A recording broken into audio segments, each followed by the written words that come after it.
Je me sens très privilégiée parce que tout le monde nous renvoie à ce qu'on a vécu pendant l'arrestation arbitraire, pendant la détention. Quelque part, c'est difficile de comparer avec ce que vivent les Palestiniens et Palestiniennes. La détention, elle a vraiment créé une autre temporalité.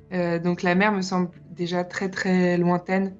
Mais j'étais encore pleine d'espoir. Je pense que c'est la dernière sensation qui me reste. On a commencé à voir des bateaux au loin, des gros navires de guerre. Les premiers bateaux ont commencé à être interceptés. Et donc on a vu les lumières se rapprocher, des petits bateaux qui essayaient d'accoster notre bateau, qui faisait des allers-retours. Vous voyez des silhouettes de militaires armés jusqu'aux dents. Et on a eu une sommation de s'arrêter. Avant de rentrer sur le bateau, ils nous ont tous fait sortir sur le devant du bateau, donc main en l'air.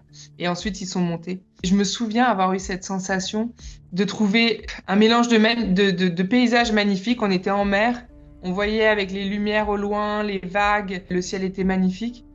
Et il y avait une sorte d'apaisement. Et en même temps, on avait en face de nous tout ce qu'il y a de plus inhumain. Très paradoxal, ce mélange de beauté et d'inhumanité. Là où j'ai eu le plus peur, c'est le moment où on est arrivé au port. Notre bateau attend sur le côté et moi, je voyais pas parce que j'étais tournée de l'autre côté. Mais il y a des personnes du bateau qui commencent à dire qu'il y a quelqu'un qui est en train de se faire tabasser sur le quai. Donc là, on se dit, OK, ça change d'ambiance. Là, on a compris que on allait avoir affaire à d'autres types de soldats. Et donc, quand on est sorti du bateau, moi, tout de suite, ils m'ont pris la tête, ils me l'ont baissé vers le sol de manière assez brutale. Et là, ils nous ont fait, tout notre bateau, nous agenouiller au sol, les coudes, toute la partie contre le sol, et tête baissée sur un goudron absolument brûlant. On était en début d'après-midi. Ça a été en fait très difficile physiquement. Quelqu'un bougeait, on entendait les soldats hurler Don't move, don't move. Donc, on osait à peine se déplacer, sauf que les muscles faisaient mal très vite. C'était brûlant, en fait, simplement. Donc... Et là, je me suis dit, je ne sais pas combien de temps je suis capable de rester dans cette position. Et après, le process a commencé.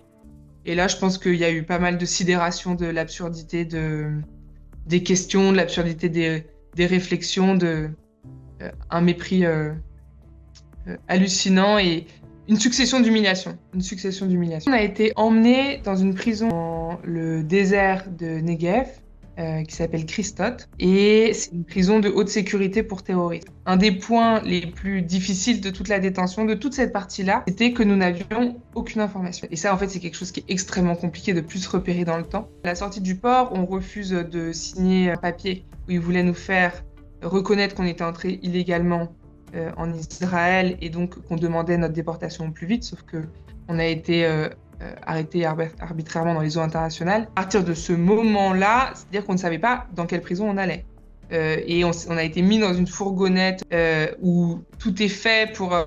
y a des trous pour créer du bruit, on a eu une chaleur étouffante, après ils mettent la clim à fond, donc on a eu froid, pas d'accès aux toilettes, sauf qu'on ne sait pas combien de temps ça dure, et personne ne vous répond. Vous tapez aux portes, si les personnes n'en peuvent plus pour aller aux toilettes, vous criez, mais personne ne vous répond. Au fur et à mesure du trajet, il y avait des petits endroits où on arrivait à voir un peu la route.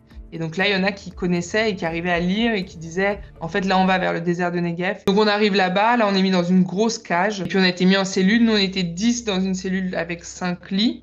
Cellule d'à peu près 16 mètres carrés dans laquelle il y avait un toilette. On n'avait pas de douche, pas d'eau en bouteille. Ça a été compliqué aussi. On a fini par boire l'eau du robinet. On ne savait pas si elle était véritablement potable. Nous, dans ma cellule, on a eu accès à l'extérieur 10 minutes le dernier jour. On était...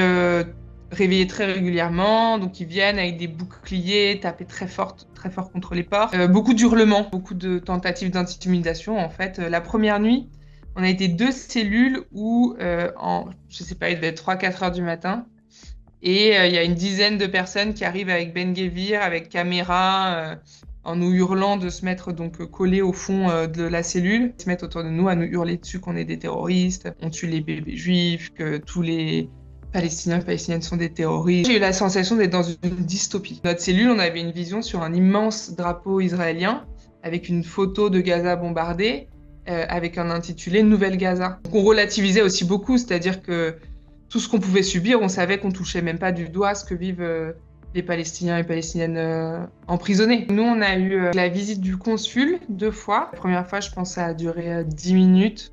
Et la deuxième fois, même pas 5 minutes. Eux, leur objectif, c'était de pouvoir donner des nouvelles à nos familles. Donc, dès qu'on pouvait avoir des propos un peu politiques ou parler de nos conditions de détention, ils pouvaient rien faire. Moi, ils ont refusé de transmettre, en fait, ma demande de publication des informations que je donnais, et notamment de grève de la faim à ma famille. On était une quarantaine de femmes dans ce quartier-là, en tout cas, à être en grève de la faim.